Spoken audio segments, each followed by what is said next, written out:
ಒಂದೇ ಸ್ಕೂಲಲ್ಲಿ ಓದಿ ಬೆಳೆದವರು. ನಿನ್ನ ನೇಚರ್ ಏನು ಅಂತ ನನಗೆ ಗೊತ್ತಿಲ್ವೇ?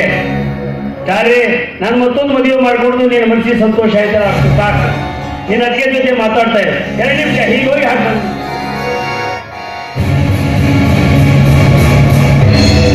ಅಕಸ್ಮಾತ್ ಕನಸಿನಲ್ಲಿ ಏನಾದರೂ ಇಂತಹ ದೃಶ್ಯ ಕಂಡಿದ್ರೆ ಖಂಡಿತ ನಾನು ಅದನ್ನು ಹೋಗ್ತಾ ಇರಲಿಲ್ಲ.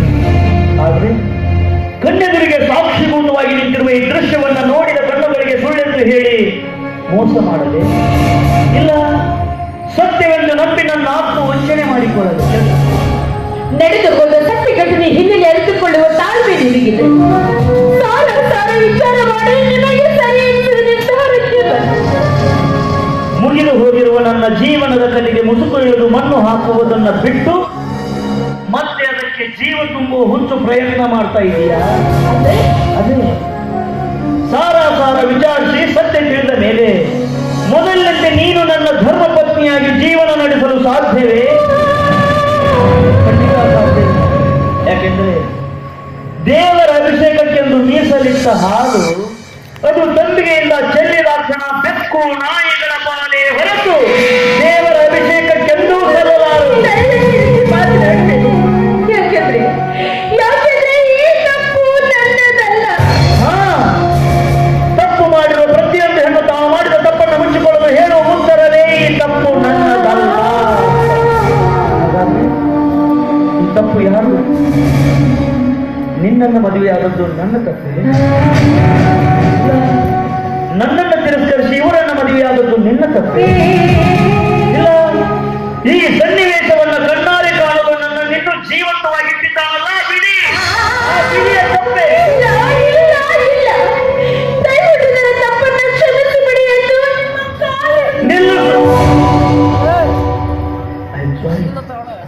ಈ ಶ್ರೀಗಂಧ ಮನೆತನದ ಕೀರ್ತಿ ಜ್ಯೋತಿಯನ್ನು ಬೆಳಗಲು ಬಂದ ನನ್ನ ಪಾಲಿನ ಅತ್ತಿಗೆ ಈ ಮೈದು ನನ್ನ ಕಾಲಿಗಿರಬಹುದು, ಆದರೆ ಇಷ್ಟೇ. ಪುಣ್ಯವಿದ್ದ ಕಾಲಕ್ಕೆ ಕಲ್ಲು ತಿಂದ್ರು ಕರಗುತ್ತೆ, ಪುಣ್ಯ ತೀರಿದ ಬಳಿಕ ಬೆಣ್ಣೆ ತಿಂದ್ರು ಹಲ್ಲು ಮುರಿಯುತ್ತೆ ಎನ್ನುವಂತಾಗಿದೆ ನನ್ನ ಸ್ಥಿತಿ. ರೀತಿ ನಂದು ಮಾತನಾಡಬೇಡಿ. ನಾವು ಕೇಳಿದ್ದು ನಮಗೆ ಸಿಗದೇ ಇದ್ದಾಗ, ನಮಗೆ ಸಿಕ್ಕದೆ ನಾವು ಕೇಳಿಕೊಂಡಿದ್ದು ಅಂತ ಜೀವನ ಸಾಗಿಸಲೇಬೇಕಲ್ಲ. ತತ್ವೋಪದೇಶ ಮಾಡ್ತಾ ಇದೀಯಾ? ನಿನ್ನಂತಹ ನೀತಿಗೆಟ್ಟ ಹೆಣ್ಣುಗಳನ್ನೇ ಕಂಡು ಹೇಳಿರಬೇಕು ಬಲ್ಲವರು. ಚಂಚಲ ಕಣ್ಣುಗಳನ್ನ ನಂಬಬಾರದು. ಗೊಂದಲಲ್ಲಿರುವ ಎಲ್ಲಾ ಹಣ್ಣುಗಳ ರುಚಿ ಒಂದೇ ಅಂತ ತಿಳಿದುಕೊಳ್ಳಬಾರದು.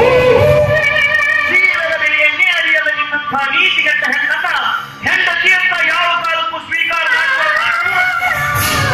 ಮಾತಾಡ್ರಿ. ನಿಮಗೆ ಸಾಧ್ಯದವರೆಗೂ ಮಾತನಾಡಿ. ಆದ್ರೆ ಮಾತು ಎಷ್ಟು ಅನಿವಾರ್ಯವೋ ಭಿನ್ನಾಭಿಪ್ರಾಯವೂ ಅಷ್ಟೇ ಅನಿವಾರ್ಯ. ಆ ಭಿನ್ನಾಭಿಪ್ರಾಯವೇ ನಮ್ಮಿಬ್ಬರ ದಾಂಪತ್ಯದ ಹಾಲಿಗೆ ಹುಳಿ ಪರಸ್ಪರ ನಮಗೆ ದೂರ ಸರಿಯುವಂತೆ ಮಾಡಿದೆ. ತಪ್ಪು ಮಾಡಿದ್ದರೂ ವಾದ ಮಾಡಿ ನನ್ನ ಬಾಯಿಯನ್ನೇ ಮುಚ್ಚಿಸುವ ಈ ದಿಟ್ಟತನ ನಡೆಸಲೇಬೇಕು. ಹಾಗಾದ್ರೆ ಏನಿಲ್ಲ ಇಲ್ಲಿ, ನಾನು ಬಡವರ ತೋಟದಲ್ಲಿ ಹರಡಿದ ಮಲ್ಲಿಗೆ ಹೂವು ಅಂತ ಹೇಳ್ತಾ ಇದ್ದೆ. ಆದ್ರೂ ಈ ಶ್ರೀಗಂಧ ಮನೆತನದಲ್ಲಿ ತನ್ನ ಸುವಾಸನೆ ಬೀರ್ತಾ ಇದೆಯಲ್ಲ ಅಂತ ನಾನು ಸಮಾಧಾನ ಮಾಡ್ತಾ ಇದ್ದೆ. ವಿಷಯ ಹೇಳಬಾರ್ದು ಅಂತ ನೀನು ಅದಷ್ಟೇ ಮುಚ್ಚಿಟ್ರು. ಎಲ್ಲ ವಿಷಯ ನನಗೆ ಚೆನ್ನಾಗಿ ಗೊತ್ತು ಚಂದ್ರಿಕಾ, ಎಲ್ಲ ವಿಷಯ ನನಗೆ ಚೆನ್ನಾಗಿ ಗೊತ್ತು.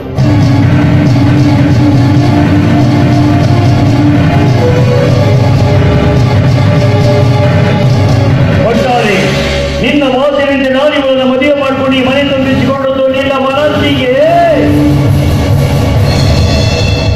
ತುಂಬಾ ಸಂತೋಷ ಆಗಿದೆ. ನಾನು ಚೆನ್ನಾಗಿ ಹೇಳ್ತೇನೆ. ನೀನು ಈ ಶ್ರೀಗಂಧ ಮನೆತನಿಕೆ ಮಾಡಿದ ತ್ಯಾಗಕ್ಕೆ ಫಲವಾಗಿ ನಾನು ನಿನಗೆ ಕೊಡ್ತಾ ಇರುವ ಅಲ್ಪ ಕಾಣಿ 50 ಲಕ್ಷ. ಇಷ್ಟಕ್ಕೆ ಮುಗಿತು ಅಂತ ಭಾವಿಸ್ಕೊಳ್ಬೇಡ. ಮತ್ತೆ ನಿನಗೆ ಹಣ ಕೊಡ್ತಿದ್ದ ಬೇಕಾದಷ್ಟು ಕೇಳ್ಕೊಡ್ತೀನಿ. ಈ ಹಣ ತೆಗೆದುಕೊಂಡು ನಾನೇನು ಮಾಡ್ತೀನಿ? ಯಾಕೋ ಫೀಲ್ ಮಾಡ್ಕೊಳ್ತಾ ಇದೆಯಾ? ಓಹೋ, ಇಷ್ಟು ದಿವಸ ಹೆಂಡತಿ ಮಗುವಿನ ಮುಖಾನೇ ನೋಡ್ಲಿ ಅಂತ ಬೇಜಾರ ಮಾಡ್ಕೊಳ್ತಾ ಇದ್ದೀನಿ. I am so sorry my friend. ನಿನ್ನ ಹೆಂಡತಿ ಮಗುವನ್ನು ಹುಡುಕೋದಕ್ಕೆ ನಾನು ಸಾಕಷ್ಟು ಪ್ರಯತ್ನ ಮಾಡಿದೆ, ಬಟ್ ನಾನು ದುರ್ದೈವಿಕ ಅವ್ರು ಸಿಕ್ಕಲೇ ಇಲ್ಲ. ಈಗ ನಾನು ಏನಾಗಿದೆ, ಈ ಹಣ ತೆಗೆದುಕೊಂಡು ಹೋಗಿ ನಿನ್ನ ಹೆಂಡತಿ ಮಗುವನ್ನು ಹುಡುಕಿ ಅವರೊಂದಿಗೆ ನೆಮ್ಮದಿಯಿಂದ ಕಾಲ ಕಳೆ.